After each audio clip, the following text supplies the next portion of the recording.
Here we go, back again with another match preview. Before we start the preview and the Sunderland news, I just want to pay tribute, and there's been loads of tributes flooding in because Keith Havelock passed away sadly last night in his home, and he was a volunteer at the Fans Museum, and it's horrible, isn't it, when someone just passes away like that suddenly, unexpectedly.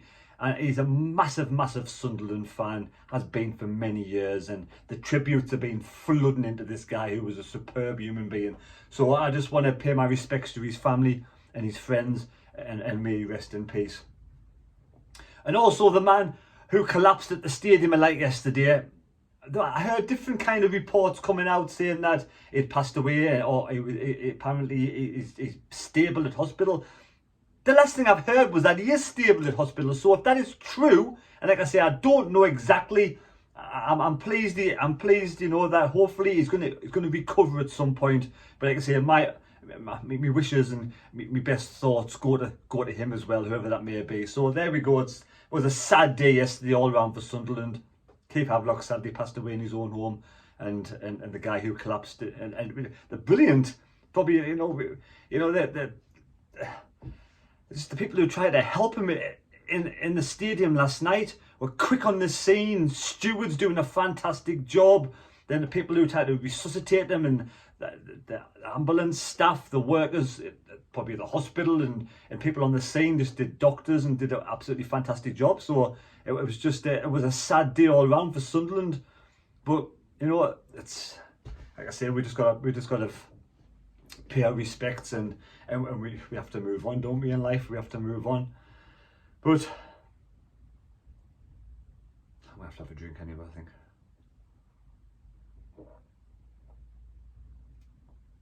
Not often I'm lost for words, but in these situations and circumstances, I can never always find the right thing to say or the right thing to do. We know it's going to be an awful time for the families and friends. I just hope, you know, that there is a better place up there in heaven. And Keith this weekend will be watching down in Sunderland versus Wigan. Hopefully Sunderland get 3 points. But yes, we'll move on to Wigan away on Saturday. But before we move to the Wigan away on Saturday, Alex Neil has come out and said Callum Doyle needs a rest, but he does not have anybody to take his place. How is that possible? How is it possible? There's nobody out there that can take it. What has happened to Abhijit Jamajli? He was on the bench 3 or 4 weeks and he hasn't gotten a sniff in the game. I think these managers mustn't rate him. He mustn't be up to much if they don't want to risk him on the pitch. So I don't know what's going on with Abhijit Jamajli, because for me, if Callum Doyle is knackered, then he needs a rest. And also Defoe's first game last night.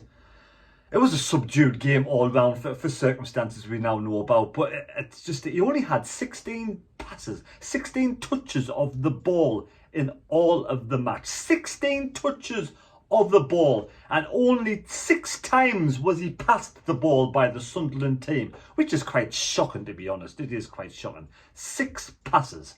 So, you know, we've got to find a way of getting Jermain Defoe into the team, but if they're not going to pass to the poor lad, what is the point of even playing him? So for me, on Wigan on Saturday, I just, for what I saw yesterday, I just don't see, we cannot really play Jermain Defoe, I'm afraid. I don't think we should start Jermain Defoe on Saturday if the players aren't going to find a way of passing him, because the likes of Gooch and Embleton were flying in these high balls. And Jermain Defoe is a tiny little figure. He's never going to get them balls. So for me, if we don't play to his strengths, to his feet, it just seems to be a passenger on the pitch. So for me, for this massive game against Wigan, we say massive, and now it's stretched it a bit.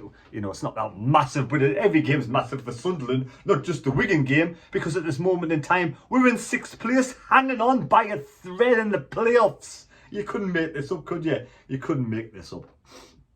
I mean, Rotherham run away with the league. 33 games played, 22 wins, 6 draws, 5 losses on 72 points. But Wigan, only 2 points. No, only 2 games behind Wigan.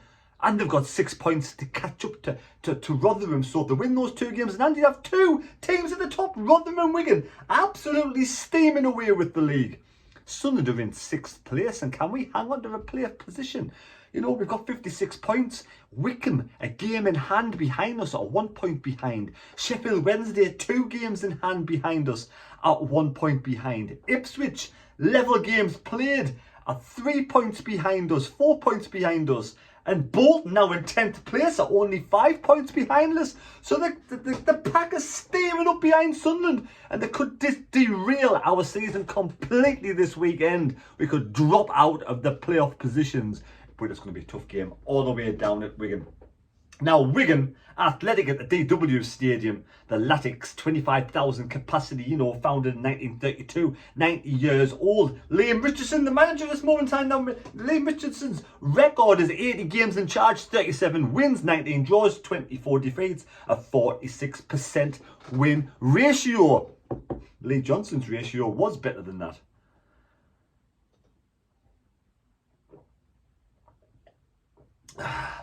I need a drink. I've been decorating all day in the sitting room downstairs. I'm down to the final walls for the third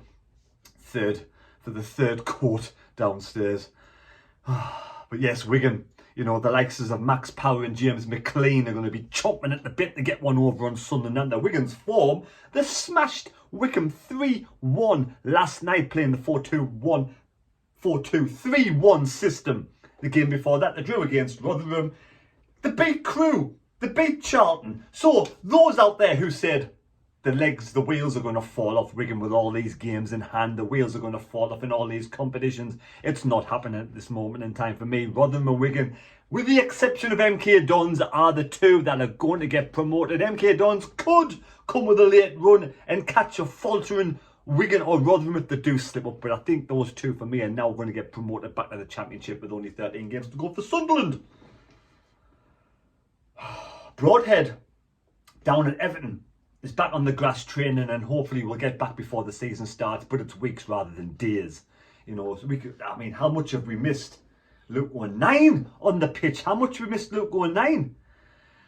I mean, some of the passes last night from Embleton were just flying out of play. It was just awful to watch. It was really awful to watch. Now, score predictions. Those who got the score prediction correct last night won the pitch were Ian Whale, Will 17, Graham Wilson, Philip Emerson, Jamie SAFC, and I want to talk about Jamie SAFC in a bit, and also Alan Gardner. Now, if I've missed you out, because I've been, you know, doing lots of things today all over the shop, I do apologise. Please let me know in the comments. We'll see. I'll stick you in the next video. But team news for this weekend now. We went 3 at the back with 5 at the back last night, and Alex Neil said it didn't really work. But we only let 1 goal in, not 2. So for me, it worked better with the 5 at the back. The unfortunate situation is that with having Defoe, we had 2 up front, so we were a little bit susceptible in the midfield a little bit. So against Wigan, this team that's second off top, that will want to try and smash Sunderland off the park, and it could be a storm down at Wigan. We've had 7 storms in consecutive days, weeks, whatever it is. It could be storm Wigan next. It could be storm. It could be all over Sunderland on Saturday. Hopefully not. I will be doing a live stream on Saturday. Yes, I'm at work till about 1 o'clock, so I kind of go to the match. But I will be doing a live stream from my home. And if you are new to the channel, please subscribe to this channel. Yes, please subscribe to the channel right now.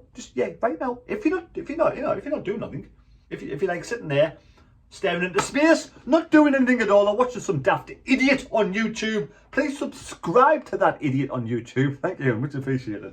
Right, anyway, so I thought Patterson played well last night. I thought Patterson had a good game. Let 1 goal in. You know, it was a good finish, but he made 2 or 3 good saves. So for me, Patterson keeps his place. Now, 3 centre backs. You know, Doyle for me, I'd drop and put Jamajali in there, but I don't know if Jamajali must only have, I don't know what's the matter with him. Nobody knows where he's gone, or nobody wants to play him. So clearly, Doyle's going to play. Bart has to come back into the 4 with Wright. Now, we don't want Winchester as a centre back or a right wing back or whatever it is. I want Winchester back in the middle with Matete. Matete's given the ball away a few times in midfield. That's led to goals. So, you know, do we start Matete? A lot of people say he's played really well otherwise. So, Matete now, I'd rather have 3 in the midfield because we need to make sure we keep a clean sheet. and Dan Neil on the right, with Pritchard as a number 10 and Stewart up front. Now, Stewart's been doing well. He scored a goal again last night. Give him the ammunition to score goals. Or do we start Clark and have Neil on the bench? It's up to you what you think. But that's my preferred selection for Saturday, because I don't want to let a load of goals in, you know, like we've done against Bolton and Portsmouth and Rotherham in the past. Second, again, another player that's knackered. These players, you know, like he said, Alex Neil's been saying, you know, we've got a lot of players that are not fit enough. But in that system, you kind of get Roberts and Clark in. But if you go the 4-3-3, you could have Roberts and Clark on either side of Pritchard, of Neil. Not Neil, Pritchard, no. You could have 4-3-3. You could have Hume. For me, Hume's got to start up in that position. So you could go with Hume, Serkin, Wright and Bart. Then you got your three, you got the likes of Mattetti, Neil and Winchester. Then with Stewart, but then Pritchard be dropped. So maybe Pritchard in midfield. So you could have Winchester, Pritchard and Mattetti in the three, with up front Stewart, Roberts and Clark. That could be the 4-3-3. You let me know your thoughts. Now, I'm just like, this season for me is just getting worse and worse, isn't it? It's just like, but I don't know. Anyway, I have got a GoFundMe page going. I did. I tell you what, and I did. I've got me a GoFundMe page going for the Bradley Lowry Foundation, and so far we've had 3 donations and a whopping £30. That's absolutely fantastic so far. And they will go into the draw for those 3. Yes, not 2. I got another donation from Jammy SFC for another one of these beers. Lager, should we say? A lager. So those 3. And also one of these beauties. Time, gentlemen, please, Vaux. And on the back it does say, and look, you can see the fluff in it. So the fluff, I didn't think for a beer so old it would have fluff on the top. Anyway, in 1999, the Vaux Brewery in Sunderland will close its doors on a long, distinguished brewing history. The premium ale is the very last creation. This premium ale is the very last creation. The very last creation from the Vaux Masters Breweries. It is, in the truest sense, a limited edition ale. Every drop should be enjoyed as a celebration of over 150 years of brewing excellence. 5%, and that is another beer you can win in the raffle. Yes, so I'm going to give those 3 away, and this one on a separate one, and whoever wins can decide what they want for first prize. And that one there, compliments of Jammy SFC. Thank you so much. He watches the channel, absolutely amazing. And you can win that by donating on the Bradley Lowry Foundation GoFundMe page. I'll leave a link down below in the description. Donate whatever you want. Doesn't matter whether you're feeling generous or whether you can afford a £5, it does not matter whatsoever. All donations are absolutely fantastic, and your name will go in the hat to win one of these beers. Absolutely amazing. 3 of those or 1 of those. Let's try and raise some money for a good, a good cause, because I don't want to be drinking them. I don't want to be drinking them. But will that one be nice? That one could be nice. Look at that. That could be nice. Actually, it makes me want to have some of this anyway. So cheers, anybody. Thank you, everybody who donates. Much appreciated.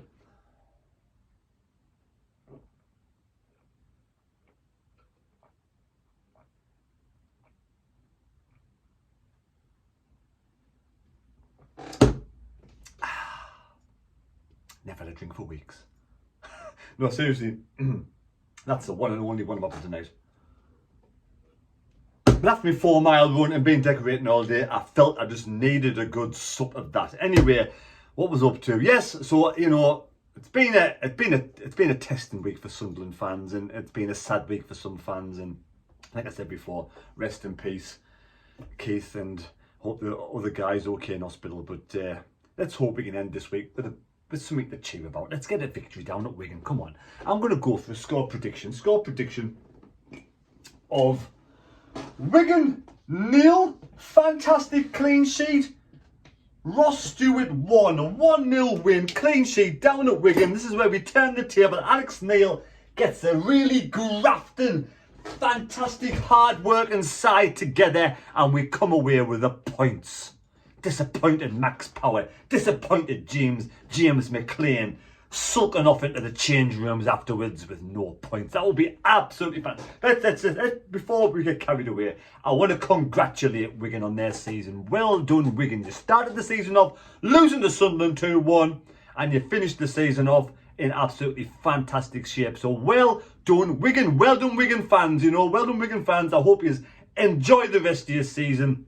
Hope all the Sunderland fans go down there at the weekend and, you know, and have a good weekend. Hopefully come away with 3 points. May the best team win, should we say. And I will be doing my live stream Saturday, and hopefully I won't be sober because I might have a few beers, but not these ones. These ones are for raffling on the GoFundMe page. Right, thanks for watching the video. Take care. God bless me. God go with you. Don't forget to subscribe. We're getting there. 13,130. Thank you for the subscribers. Take care, and we'll see you later. I hope I haven't missed anything out. Bye.